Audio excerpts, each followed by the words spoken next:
చెప్తారా? మెయిన్గా క్యాన్సర్కి చాలా మంచిది.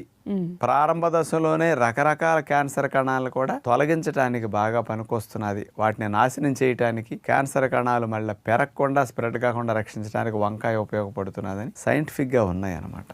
ఈ వంకాయలో ఉండే గ్లైకో ఆల్కలాయిడ్స్ అనే కెమికల్స్ స్పెషల్గా ఏం చేస్తాయి అంటే క్యాన్సర్ కణాలు, అంటే రకరకాల అవయవాల క్యాన్సర్ కణాలు కొంచెం డిఫరెంట్గా ఉంటాయి కదమ్మా.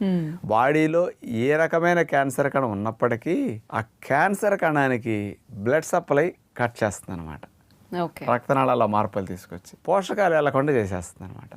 దానివల్ల ఏమవుతుంది, క్యాన్సర్ కణకి న్యూట్రిషన్ అందక క్యాన్సర్ కణం చచ్చిపోతుంది. ఇక స్ప్రెడ్ అవడానికి ఛాన్స్ లేకుండా చేయడానికి ఈ గ్లైకో ఆల్కలాయిడ్స్ అని మెయిన్ ఉపయోగపడుతున్నాయి అంటున్నారు.